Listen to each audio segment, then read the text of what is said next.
இந்த தமிழ்நாட்டிலேயே நான் மட்டும்தான் இருக்கணும்ன்ற அந்த மாதிரி ஒரு ரூல்ஸ் கொண்டு வரக்கூடாது. அப்படிதான் இருக்கு ரூல்ஸ். நீங்க என்கிட்ட சேர்றவங்க அத்தனை பேர் யாருக்கிட்டையும் போய் பண்ண உங்களுக்குள்ள நீங்க பண்ணிக்கலாம். மெம்பர்ஷிப் இருக்கவங்க நீங்க உங்களுக்குள்ள பண்ணிக்கோங்க. பட் தனிப்பட்ட முறையில வேற யாராவது எக்ஸ்போ பண்றவங்க கிட்ட நீங்க போய் ஸ்டால் போடக்கூடாது. இத்தனை ஸ்டால் அரேஞ்ச்மெண்ட் பண்ணாங்கன்னா 100, 200, 300ன்னு போட்டாங்கன்னா ஒரு ஸ்டால்ல ஒரு 1000 ரூபாய் கூட கிடைக்காதா?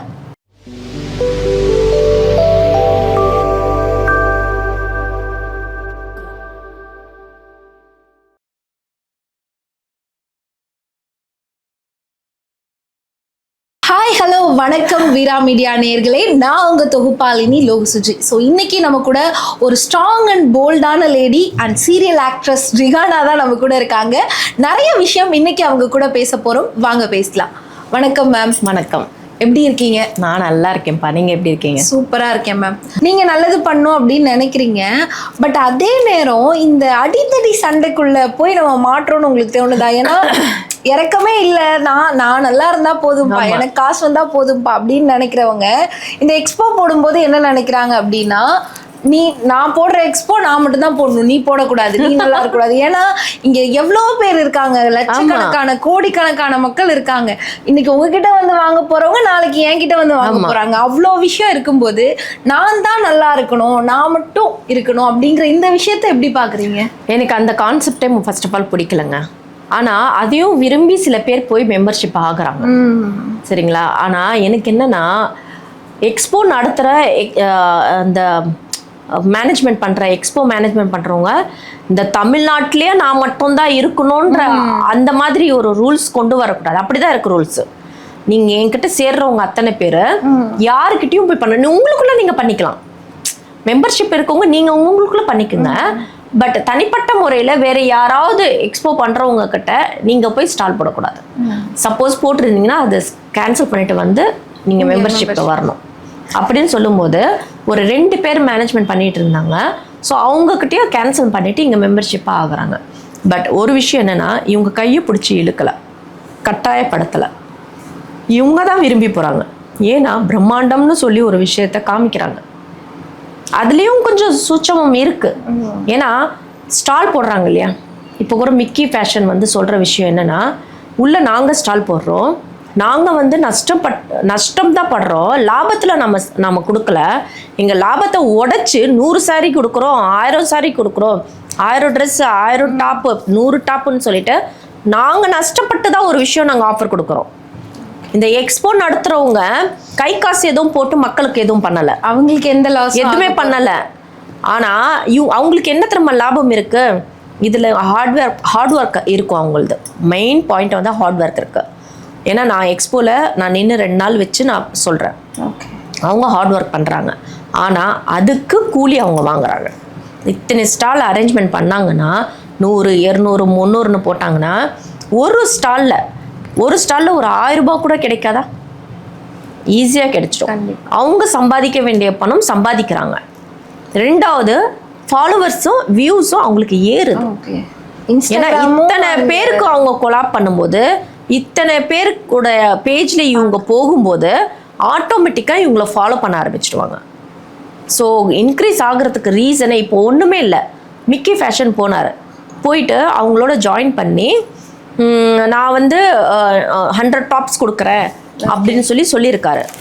அதுக்கு அவங்க என்ன சொல்லியிருக்காங்க, அனௌன்ஸ் எப்படி பண்ணுறாங்கன்னா, இந்த மிக்கி ஃபேஷன் என்னுடைய பேஜ் ஃபாலோ பண்ணுறவங்களுக்கு கமெண்ட் பண்ணி ஷேர் பண்ணிங்கன்னா, கண்டிப்பாக நேரில் வந்து காமிச்சிங்கன்னா உங்களுக்கு டாப் வந்து ஃப்ரீ.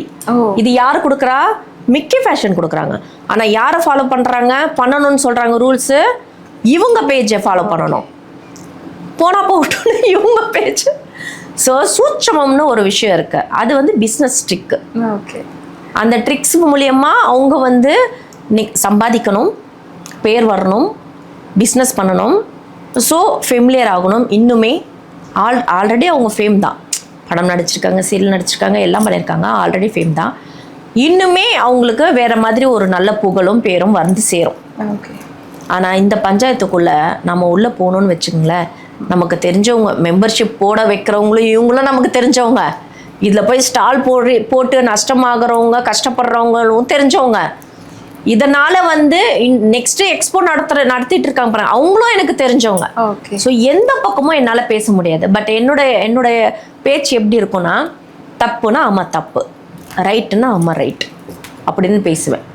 உங்களை எனக்கு பிடிக்கிறதுனால நீங்க பண்ற தப்பு எனக்கு நான் ரைட்டுன்னு பேச மாட்டேன். அதுக்கு நான் பேசாம கூட இருந்துருவேன். எதுக்கு அப்படின்னு பேசாம இருந்துருவேன். ஆனா பேசணும்னு கட்டாயம் வரும்போது உங்களுடைய தப்பு என்னவோ அந்த தப்பு நான் பேசிதான் ஆவேன். அப்படிப்பட்ட ஆளு. இந்த பஞ்சாயத்துக்குள்ள நான் போக விரும்பல. இப்போ ரீசெண்ட் டைம்ல ஒரு பூண்டு மிளகு குழம்புது, அந்த ப்ரொமோஷன் போட்டுங்க, ஐயப்பா உங்களுக்கு கால் பண்ணி போலயே ரொம்ப ப்ரெஷர். அப்படி ஒரு ப்ரெஷர் ஆயிடுச்சு. ஒருத்தவங்க கேள்வி கேட்குறாங்க, ஏன் உங்க ஃப்ரெண்ட் அவங்க, ஏன் உங்களுக்கு தெரிஞ்சவங்களா, உங்ககிட்ட பழகுனதுனால உங்ககிட்ட நல்லா பேசுறதுனால அவங்க பண்ற ஸ்கேம் நீங்க பேச மாட்டீங்களா? இதே மைத்திரியை பத்தி பேசுனீங்க, இதே வேற ஓட்ட சாரி கட்டி பேசுனீங்க, இது அவங்க ஏதாவது தப்பு பண்ணா பேசுறீங்க, யாரோ ஒருத்தவங்க தப்பு பண்ணா பேசுறீங்க, ஏன் பூண்டு மிளகு பத்தி பேச மாட்டேங்கிறேன், ஏன் உங்களுக்கு அவங்க க்ளோஸா, இந்த மாதிரி பண்ணிட்டாங்க, ஸ்கிரீன்ஷாட் அனுப்புறாங்க. ஸோ இவ்வளோ காசு நாங்கள் கட்டியிருக்கோம், 1 மாதம் வரல, 10 நாள் வரல, 20 நாளாக வரல, 1.5 மாசமா வரல, சில பேர் ஃபர்ஸ்ட் 6-7 மாசம் கூட கணக்கு காமிக்கிறாங்க. ஓகே. ஸோ இந்த மாதிரி வரல நான் என்ன பண்ணுவேன், இதெல்லாம் எடுத்து உங்கள் நம்பர் கொடுங்க, பே பண்ணது கொடுங்க, எல்லா ஸ்க்ரீன்ஷாட்டையும் எடுத்து அப்படியே ஃபார்வர்ட் பண்ணுவேன். இந்த காலையில எழுந்த உடனேங்க 10 ஷேரிங் பூண்டு மிளகுக்கு போகுங்க. ஏமா பாருங்கம்மா என்னன்ட்டு. அப்புறமா அவங்கள பண்ணிட்டேன், இது செஞ்சுட்டேன், இது சாரிங்க, நான் இனிமேல் வராதுங்க மிஸ்டேக் அப்படின்றாங்க. சரி இப்போ வராதுப்பா பாடா அப்படின்னு சொல்லியிருப்பேன். ஒரு 2 நாள் தாங்க, 3ஆம் நாள் மறுபடியும் ஷேரிங் வரும். இதுல உங்களுக்கு 1 ரூபாய் பிரயோஜனம் இல்லைங்க. ப்ரெஷர் தப்பா புரிஞ்சுக்கிறாங்க. பார்த்தேன் எதுக்கு, அவங்க வீடியோவை டிலீட் பண்ணிட்டேன்னா, பூண்டு மிளகு ப்ரொமோஷனும் வேண்டாம், உங்க சகவாசம் வேண்டாம், ஐயோ சாமி என்ன விட்டுருங்கடா சாமி அப்படின்னு ஆயிடுச்சு எனக்கு. அந்த மாதிரி ஒரு ப்ரெஷர் வரும். யாரோ சம்பாதிக்கிறாங்க, யாரோ ஏமாத்துறாங்க, நடுவுல நம்மளை போட்டு மிளகா ஊத்தி நம்மள வந்து காரசாரமா உட்கார வச்சிடுறாங்களா. அது எனக்கு பீஸ்ஃபுல்லாவே இல்லை. எனக்கு எப்படியும் ஒரு 15 நாள் தான் டைம். அந்த 15 நாள் தான் டேஸ் இருக்கும். அந்த டே ஆமா 15 நாள் வந்து நான் சீரியல்ல பிஸி ஆயிடுவேன். இந்த 15 நாள்ல நான் பொதுநலம் பண்ணுவேனா, ஃப்ரீ ப்ரொமோஷனா, இல்லை இவங்க பஞ்சாயத்து நான் பேசுவேனா, இல்லை நான் இந்த 15 நாள்ல என்னை வெயில நிற்க வச்சிருப்பாங்க, அப்படியே கருவாடு மாதிரி ஆகி என்னை அனுப்புவாங்க. ஸோ போயிட்டு என்னுடைய வந்து பிக்மெண்ட் எல்லாம் எடுப்பேனா, இந்த ரொட்டீன் என்னோட க்ரூமிங் நான் பண்ணுவேனா, இல்லை நல்லா பீஸ்ஃபுல்லாக ஒரு 2 நாள் தூங்கி இருந்துக்கணும்னு நினைப்பேனா, ஃபேமிலி கூட ஸ்பெண்ட் பண்ணணும். ஸோ நிறைய விஷயம் இந்த 15 நாளில் தாங்க இருக்கு. இன்னொன்று ப்ராஜெக்ட் நான் கமிட் ஆகாத இருக்கிறதுக்கு காரணமே இந்த 15 நாள் எனக்கு ஒர்க் இருக்குது. இந்த 15 நாளில் எனக்கு இத்தனை பேர் என்னை நம்பி கொடுக்குறாங்க, இவங்களுக்கெல்லாம் ஒரு விஷயம் பண்ணி கொடுக்கணும், என்னோட ஃபேமிலி பார்க்கணும், என்னையே பார்த்துக்கணும். ஸோ இந்த மாதிரி விஷயம் இருக்கிறதுனால நான் என்னால் ஒர்க் எடுக்க முடியல. இதனால கொஞ்சம் எங்கேயாவது ஒரு இடத்துல ப்ரொமோஷனுக்கு வருங்க, பெய்டு ப்ரொமோஷன். அதுவும் வந்து உமன்ஸ் இல்லாமல் மென்ஸுங்க யாராவது பிஸ்னஸ் பண்ணுறவங்க இருந்தால் மட்டும்தான் அவங்க கிட்ட இருந்து பணம் வருங்க எனக்கு. இதுவே உமன்ஸ்னா அது ஃப்ரீ ஆயிடுங்க. Woman to woman free. நான் வந்து சொல்லியிருக்கேன், மில்லியன் கணக்குல என் ஃபாலோவர்ஸ் போனா கூட நான் உமன்ஸ்க்கு நான் ஃப்ரீயா தான் பண்ணி தருவேன், நான் பணம் வாங்கி தர மாட்டேன். இதனால நான் ஓசி ப்ராடக்ட் வாங்குறேன். இதே மைத்திலி வந்து பேட்டி இதுக்குன்னு ஒரு இன்டர்வியூல உட்காந்து அந்த வாய் வலிக்காம பேசிட்டு இருந்தது அந்த பொண்ணு. ஒர்த் இல்லை, அந்த அம்மா நடிகைன்னு நான் ஏத்துக்க மாட்டேன், அவங்க வந்து ப்ரொமோஷன் வந்து பண்ணி கொடுத்தா காசு கொடுத்து ப்ராடக்ட் வாங்கி நான் ப்ரொமோஷன், ஆனால் அவ்வளோ அப்பாட்டக்காரனா, அவ்வளோ காசு பண்ணணும். அப்படி என்ன ப்ரொமோஷன்? இந்த மாதிரி புடவை தாங்க எனக்கு பிடிக்கும். எனக்கு கொடுக்குற புடவை இந்த மாதிரி என்னுடைய ஸ்டைல்ல எனக்கு புடவை கொடுக்க மாட்டாங்க. அவங்க போட்டிக்குள்ள என்ன இருக்கோ அந்த புடவை தான் ப்ரொமோஷன் கேட்பாங்க. அந்த புடவை நான் கட்ட மாட்டேன். கட்டாத ஒரு புடவைக்கு நான் காசு கொடுத்து வாங்கி அது ப்ரொமோஷன் பண்ணி ஃப்ரீயா கொடுக்கறது தான் வந்து ஃப்ரீ ப்ரொமோஷனா. அப்போ அந்த மேடம் வந்து அவங்க சொல்லிக்கிறாங்க, அவங்க நடிகைன்னு சொல்லிக்கிறாங்க, அவங்க செலிபிரிட்டின்னு சொல்லிக்கிறாங்க, ஒரு ப்ரொமோஷனுக்கு 25,000 ரூபாய் வாங்குறதா சொல்லிட்டு இருக்காங்க, உங்களுக்காக நான் ஒரு 10,000 ரூபாய்க்கு பண்ணித்தரேன், 5,000 ரூபாய்க்கு பண்ணித்தரேன் அப்படின்ற மாதிரி சொல்கிறாங்க. ஸோ இவங்களும் சில விஷயங்கள் பண்ணிட்டு தான் இருக்காங்க, ஃப்ரீயாக கூட சில டைமில் பண்ணுறாங்க போல இருக்கு. ஸோ இவங்க பண்ணால் சக்கரையாமா, நாம பண்ணால் என்னம்மா சாக்கடையாமா? நான் கேட்குறேன். வார்த்தை வந்து அள்ளி விடாத அளவில்லாத வார்த்தைங்க. ஒர்த்தில் அதுக்குன்னு ஒரு ரீல்ஸ் எனக்குன்னு என்னை டேக் பண்ணி ஏதோ நான் ஒரு ஆனந்தராகம் சன் டிவியில் நான் பண்ணிகிட்டு இருந்தேன். ஸோ அது மெயின் வில்லியோட மதர் ரோலு. ஸோ அது ஒரு ட்ராக் போயிட்டு இருந்தது. அதில் நான் பண்ணுற எல்லா ப்ராஜெக்டும் நல்ல ஒரு லீடு கொடுக்கக்கூடிய ஒரு ஸ்டோரி லைனில் நான் இருப்பேன். ஸோ இன்றைக்கும் நான் ஸ்டாண்டர்டாக ஒரு நல்ல டிஆர்பி சேனலில் டிஆர்பி சீரியலில் நான் ஒர்க் பண்ணிகிட்ருக்கேன். ஓகே. என்னைய பார்த்தா நடிகைன்னு 4 பேர் பார்த்து ஃபோட்டோ எடுக்கிற அளவுக்கு ஒரு ஒரு ஒரு கிரேடு வந்து ஏறி இருக்கு. நானாக போயிட்டு நானும் ரவுடி தான் நானும் ஜெயிலுக்கு போகிறேன்னு சொல்லலாம். நான் வந்து நடித்த ப்ராஜெக்ட் வச்சு தான் என்னை நடிகை அப்படின்றது ஒரு ஃபேம் எனக்கு வந்திருக்கு.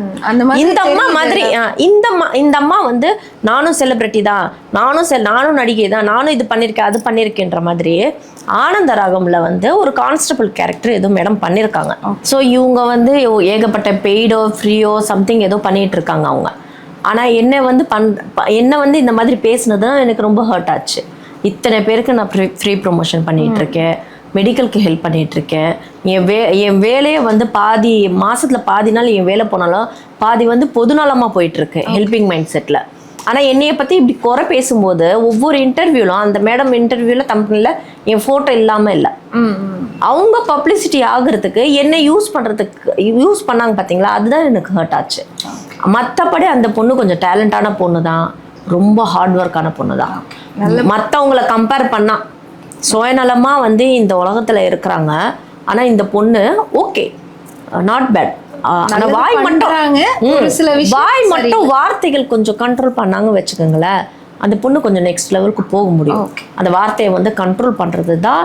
இப்போ கூட எனக்கு யாரோ செட் அவங்க பேச்சு எனக்கு செட் ஆகலை வச்சுக்கோங்க, நான் நகர்ந்துட்டேன்.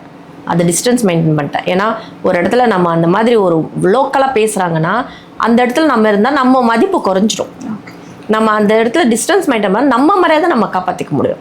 ஸோ அதனால இவங்க சில இந்த எக்ஸ்போ இவங்க பஞ்சாயத்து இந்த வந்து அந்த கொலாடி சண்டை மாதிரி நீ பெருசா நான் பெருசா, நான் ஆட்டிடியூட்டாக பேசுறது, நக்கல் அடிச்சு நையாண்டி அடிச்சு பேசுறது, போஸ்ட் போடுறது, வீடியோ பண்ணி அது இதுன்னு சொல்லிட்டு நக்கலாக சிரிச்சுட்டு போறது, இந்த ஆட்டிடியூட் நம்ம ஜெயிச்சிட்டோன்றத ஆட்டிடியூட் காமிக்கிறாங்க. ஸோ அது இருக்கக்கூடாது. கொஞ்சம் அடங்கி இருந்தால் மட்டும்தான் கொஞ்சம் நீடிச்சுட்டு போகும் லைஃப். ஸோ நிறைய விஷயங்கள் பேசணும் உங்ககிட்ட, டைம் போனதே தெரியல அப்படின்னு நினைக்கிறேன். ஸோ எதுலையோ ஆரம்பிச்சு எங்கெங்கேயோ வந்து அவ்வளோ விஷயங்கள் பேசியிருக்கோம். இவ்வளோ நேரம் எங்கள் கூட உங்கள் டைமை ஸ்பெண்ட் பண்ணி இவ்வளோ விஷயங்கள் உங்களோட கருத்துக்களையும் உங்களோட அனுபவத்தையும் எங்கள் கூட பகிர்ந்துக்கிட்டதுல ரொம்ப மகிழ்ச்சி. நன்றி மேம். நன்றி. ஓகே.